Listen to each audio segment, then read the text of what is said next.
mother, however, didn't so much as flinch. She kept her chin level, though one eyebrow crept up in a manner that made his ears burn. He was a grown man of 37, and she could still make him feel the sting of her displeasure without a word. "Are you telling me you wish to marry for love?" she asked. Ronan grit his teeth. She was leading him into a trap. He could feel it. He was as far from a romantic sop as anyone he knew. But hell, the idea of wedding a woman he didn't even know or esteem turned his stomach. He flattened his lips.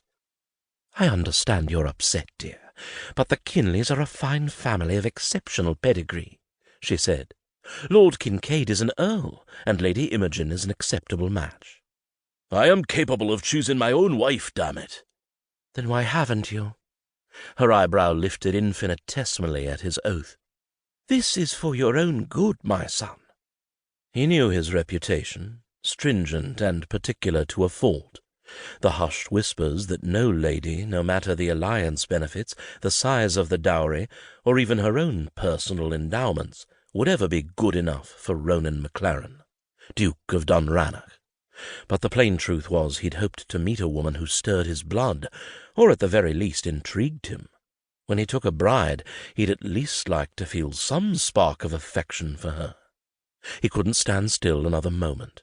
Ronan turned from the desk and went to one of the tall casement windows overlooking the keep's inner courtyard.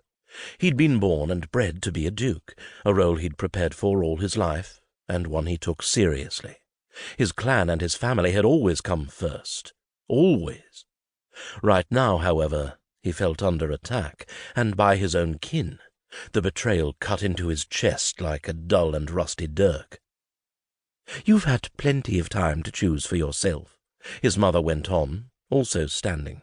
"I didn't agree with your father when he asked Mr. Stevenson to draw up the betrothal agreement and the codicil surrounding it, because I'd hoped that you would take the first change to his will seriously." "I did." "You've turned away several sound matches," she went on, "and Maclaren cannot have a bachelor duke." "It also cannot lose the distillery," he growled. "And it won't, if you see to your duty as duke and laird." Devil take him, the woman was a battle-axe, resolute and intractable. But she was right, as his father had been when alive. Clan alliances were integral to the strength and growth of a family's holdings and power.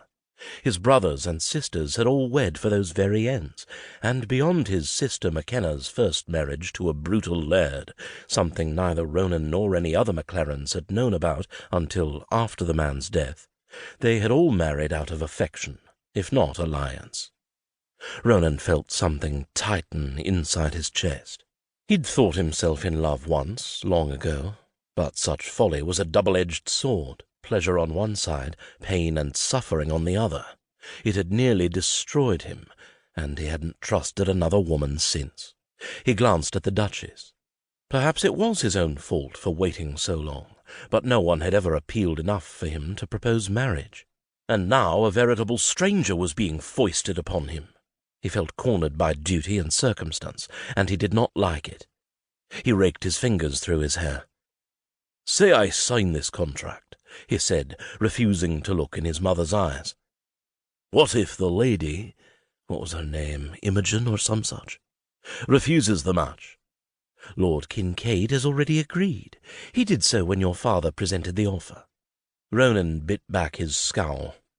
"So, for clarity, if I refuse to sign the marriage contract, or if I break the signed contract, I forfeit our entire livelihood and the future of our clan." Stevenson glanced to Lady Dunranach, who gave an imperceptible nod that Ronan didn't miss. "Correct." The solicitor cleared his throat. "And if Lady Imogen decides she will not marry you, she too will forfeit something of equal import," he went on, tapping his case. "It's all here in writing." "It seems father thought of everything," Ronan said. "He was thinking only of your future, of Maclaren's future," the Duchess replied. Ronan met his mother's gaze.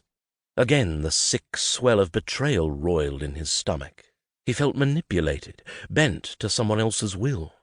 He knew it was only to benefit Maclaren and the ducal line, but he resented it more than he dared put into words.